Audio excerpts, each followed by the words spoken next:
Starfall. Hey guys, welcome back to Starfall Sabers. My name is Nick, and this is a video to show off these 3 sabers that are going to one of my clients. Now, these 2 were a commissioned pair that were up, and so I started working on those this week. This one, for those of you who follow my work, follow me on Instagram, you probably saw me post this saber as just like a ready to ship. This was when my main lathe broke, and so for 3 weeks I was cleaning the shop, just waiting around, and so I decided to go old school and just do a saber entirely with hand tools. The only thing I did use, I have a busted lathe that is only good for spinning the material so that I can apply some sandpaper and files to it to clean up sharp edges. That one is now completely defunct, but that was at the time the only one that was working. So I did use that basically just to speed up the process of some sanding and filing, things like that.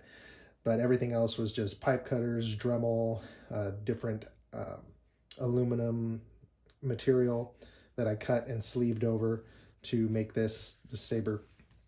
So my client, who had his commissions coming up, reached out and said, hey, can I buy that too? So you can just ship all of them together. So this video will just kind of act as how these sabers break down. They're all empty. He's going to get them installed at a later date. So, also good news is that I bought a bigger, more powerful lathe. And then during that downtime, I had the time to fix my other main lathe. So now I have 2 fully operational lathes. So if one goes down, the other one's I can still do all my work on the other one. So things are looking good. Doing my best to complete all the orders. I appreciate the patience as always. So just to take you through this first saber, this one has a 7/8 inch blade socket. This is going to be the NeoPixel holder. And then you have about 1 inch of blade depth with a 1032 set screw to hold the blade. All of these are using Phil Guinness switches, with the exception of this one. It also has a tactile undermount switch from the custom saber shop. I'm a big fan of the Phil Guinness switches. You've probably seen them on a lot of my builds that I use to photograph, especially when they've been prepped for install, so the saber looks complete. What I like most about them is that they don't necessarily look like a switch. They just, they can also look as just like an accent. The copper and brass is really nice. He also makes them in silver. And I also like them because they're press fit. So on most of my builds, it's, a pain to try to put a nut on the back of these screws. And so you can put some Teflon tape around the threads. I always have them loosely in here just for demoing purposes, but when like Chris Skinner or John Rossi from Sabers Forever, when they do my installs, they put a thicker amount of the Teflon tape, and then it just becomes a solid press fit. And really the only way to take it out would be to pop it back from behind. So it works really good, easy for install, and they just look really clean, very in-universe to me. I really like them. So you'll have this as main power, this is auxiliary, or vice versa, however it gets set up. This plate will come off so that you can undermount, so you can epoxy this switch in appropriately, and it has plenty of clearance milled out behind here. Thankfully, my mill was still working, so I could do milling work. This is a found piece that I use for activation boxes that looks in universe and still goes with the found part aesthetic, which I always try to incorporate on each one of my builds. So you can remove this box, and this one you can actually get a nut on the back of it if you want to do that. So originally this saber, I was just going for something super simple. It has a very thin OD on this, but it needed something, so I put these grip shrouds on, and I thought it really added something unique. Then you have your pommel, which is going to drop down with a 1032 set screw that will pop that down. So both 1032 for the pommel and for the blade retention. And then depending on whoever my client gets installed, everyone that I recommend does with the fully removable chassis, that's what this would get. This what I would recommend for this. Okay, so now on to the the commissions. Now my client gave me pretty much free creative reign, which I always enjoy. I enjoy trying to do the best with like a picture too, or render. That's always fun.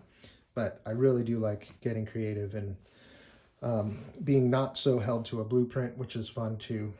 So thankfully my client let me do that. He did send me just inspiration pics from my past work and some other builders that he appreciates, and just kind of said, you know, go for it. So let me show you this one first. This one was kind of inspired by an older build that I had done, but I put a different twist on it based on the other pictures that he sent me of my past work. So it has this really cool exposed Starkiller-esque chamber in here. And so because he wanted a gold and copper one, I put copper accents on this, on the gold saber, and then you'll see here I put gold accents on this chamber, so that they kind of mirror each other. So you have this really cool, I love the way this came out. So you have a 1032 blade socket here, 832 set screw for the NeoPixel module. Then this box, you can remove it if you need to, but you really don't need to for install. It's got the Phil Guinness press fit switches there. Milled out behind this crystal module is a slot for wire pass-through. Pretty much the same thing I do for my Starkillers, and it works great.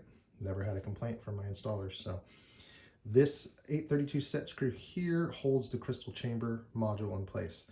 This one is also set for a removable chassis.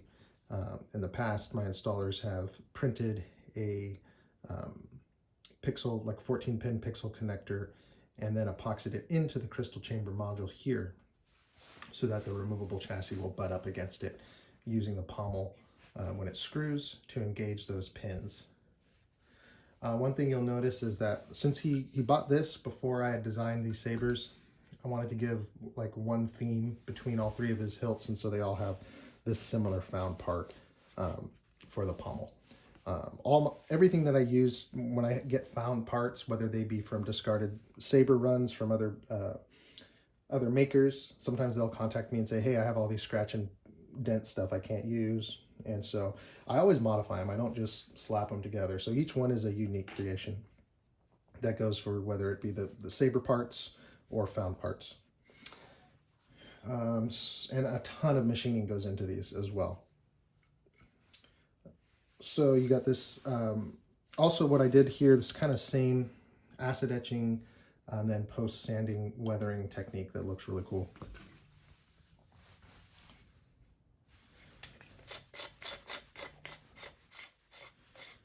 You can get 28mm speakers on both of these. This one will be 25mm speaker max.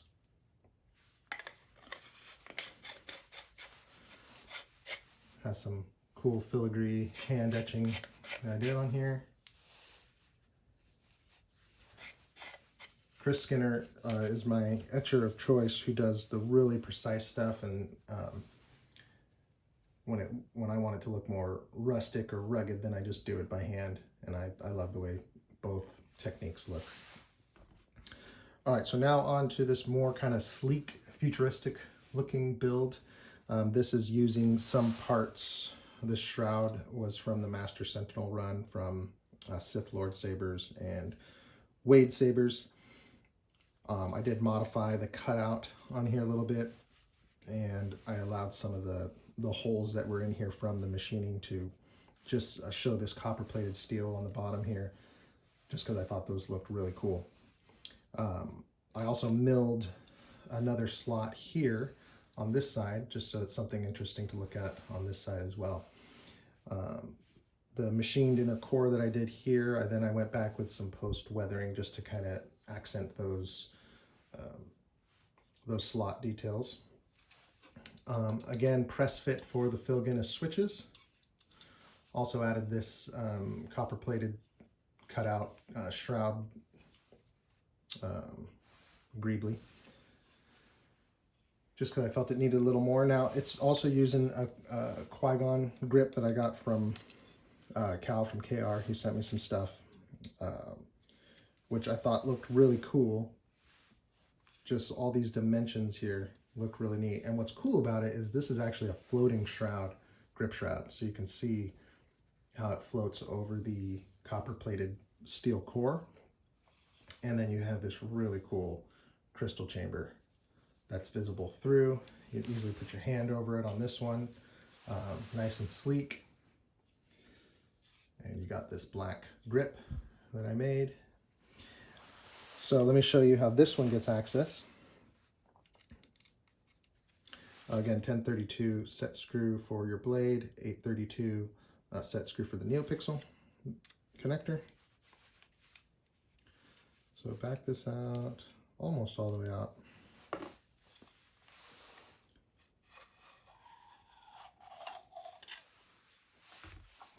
So that comes off. You can see a little more detail now in the chamber. I recessed here for that 1032 set screw to lock in place. And then this is just my dummy chassis to make sure spacing works, but you'll be able to get a removable battery here and a 28mm speaker. This is just a press fit solution. This one is very loose from being used a lot for measurement purposes. But yeah, that's how you will get access to the electronics on this one. Just be careful to make sure everything aligns nice. Oh, this 832 set screw will drop this crystal chamber module out for easy install. It's got plenty of pass-through rods, 2 brass and 1 copper. Same thing with this one. When you drop out this module, you'll be able to utilize all the pass-throughs for install. And you can see that will just line up there. And when you tighten it, you can kind of feel it grab into the recess. And then that'll be flush.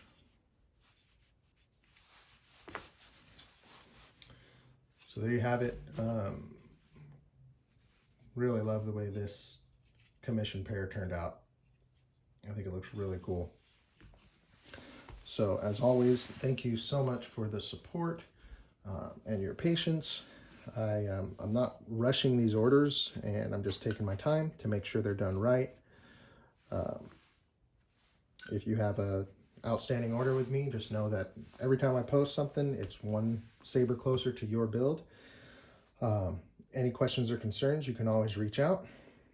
As always, you can follow me on Instagram at @Starfall_Sabers, and we'll see you next time.